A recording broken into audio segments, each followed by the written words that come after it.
have kids. This morning, I'm rushing to go drop off my daughter to school. And I'm like, you know what? Let me just give her some cereal and a bottle of milk. She's 5 years old. Like, if I give her a bowl of cereal on the way to school, like, it's just gonna spill everywhere, okay? On her way to school, my daughter takes a sip of the milk and she's like, what kind of flavor is this? I'm like, flavor? Like, milk doesn't have a flavor. She's like, no, it has a flavor. I'm like, let me grab it. Like, maybe this is some cotton candy milk. I take a sip. It's cottage cheese. I gave my daughter spoiled milk. Am I wrong for calling my sister's husband useless? My 17 female, sister 34 female called me saying that her work had an emergency and she needed to get there ASAP and needed me to watch her kids because no one else can. I rushed over there just to find her husband locked in his game room playing video games. I asked her why she called me over if he was home, and she said he didn't want to babysit because it was his only day off. Sister left and I started hanging with the kids. I was changing the baby's diaper and the other kids wanted a snack. I told them to ask their dad to make it for them because the baby had a blowout and it was going to take me a while to clean him up.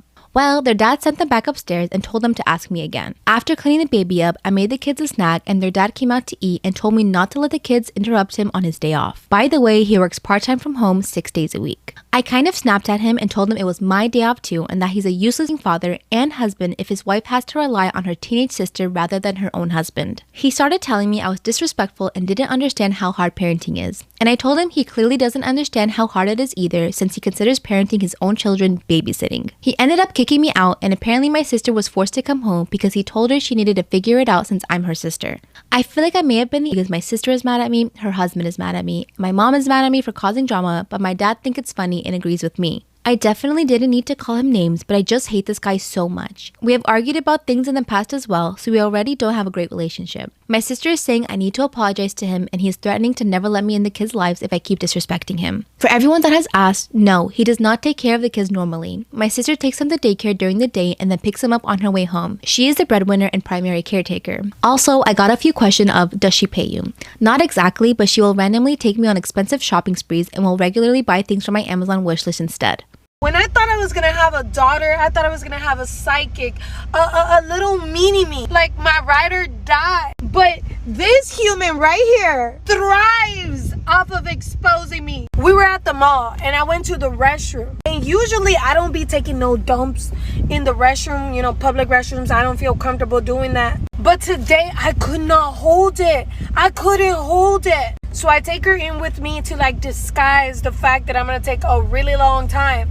And you know, I'm trying to hurry up and like do my thing. And she's like, ew, mommy, you stink. Not like whispering, like hella loud, like telling the whole world that I was taking a dump in a public restroom. Why you gotta do me so dirty? Why you gotta do me like that? Huh? When I was 14, I had the hugest crush on my friend James because of his on-point Chewbacca impression, and he was just very funny, very kind. He was all the things, but I couldn't speak to him because whenever I looked into his eyes, I would freeze, like he would Medusa me. And he also Medusa'd my friend who he asked out on a date, and I was very happy for her. I was like, he's never gonna love me, so like you date him and I'll live through you. But she's very shy, and he's also very intelligent, which makes him hard to speak to as well sometimes. One time, he and I were on a road trip as adults, and there was a bunch of ice freezing on our windshield, and he went into a pharmacy and he bought some stuff and made a little witch's potion and he poured it into our car, the windshield wiper spray fluid spot. And I was like, is this going to make our car explode? And he said no, and here's why. And he's a chemical engineer, so he was explaining to me how all the chemicals work together to unfreeze the ice and not explode our vehicle.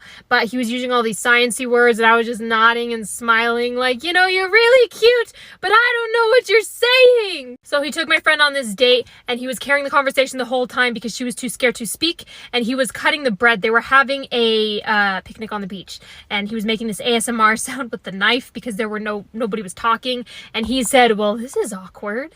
And my friend said nothing. Then my cousin's family came to visit and they rented a camping spot from James's family. So James and his friends came running up to me and they were like, that's your cousin? We saw her and we were like, who is this gorgeous goddess?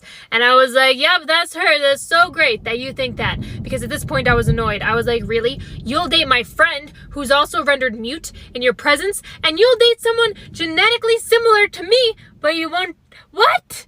What? My cousin came running up to me and she said, James is so cute. My mom told him that I need someone to show me around the island later, so he's gonna do it. And I just wanted to say, nobody cares, Mackenzie. In 7 years, you're gonna marry a totally different man and not invite me to the wedding. Flash forward 7 years, and James and I are going on this road trip, right? And he drove 2 hours out of his way to come pick me up. And I said, thank you so much for driving so far to pick me up. And he said, no, I actually really enjoyed the drive. Thank you.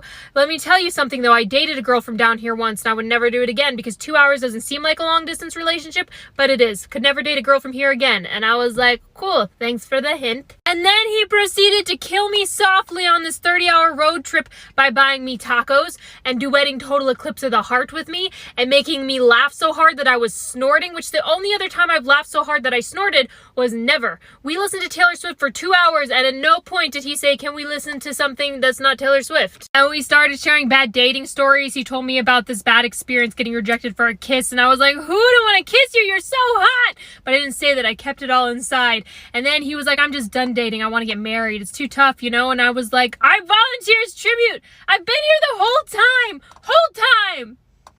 Anyway, he's married now. My grandfather's dead, but this is the story on how he was a savage. Papa Matias could barely see. He didn't care about no stop signs. He didn't care about no crosswalks. He would just cross the street, not caring if cars were driving by. He would lift up his cane in the air and wave it like if he was Moses. And he would wave it directly at traffic saying, "Apártense, Satanáses," which basically means, "Get away from me, Satan." Poor drivers would slam their brakes so they wouldn't run him over. We would beg him, please, don't cross the street. We will take you wherever you need to go. But he refused until the day he died. This is episode 2 on how my grandpa was a savage. Papa Matias would always complain that he couldn't see, so we all thought that he was blind. But when he would go to church, he would sit in the way back holding on tight to his cane, just waiting for little kids to pass by so he can accidentally trip them. Bro, I thought you couldn't see. So then there was this young woman he really liked and he always tried flirting with. And when she would pass by, he would sit straight up and be like, "Ay, qué bonita mi niña," which basically means, "You look good, young lady." Like, bro, I thought you couldn't see. I was working out with this guy that I've been seeing, and after we were done working out, I was like, oh, I could really go for a cheeseburger right now. And he said my least favorite thing to hear after workout, which is, oh, you just, that was a weird man voice. Oh, you just did this great workout and now you're going to waste it on a cheeseburger? Yeah, Brad, that's exactly what I'm going to do. I just spent an hour spending quality time with you, working out with you, and I'm on my period. I shouldn't even... Have you ever done a back squat with a tampon in? I don't think so, Brad. So if you want me to be nice to you tonight and you want me to have a good time, I need to eat something that's not quinoa because I'm bleeding out here.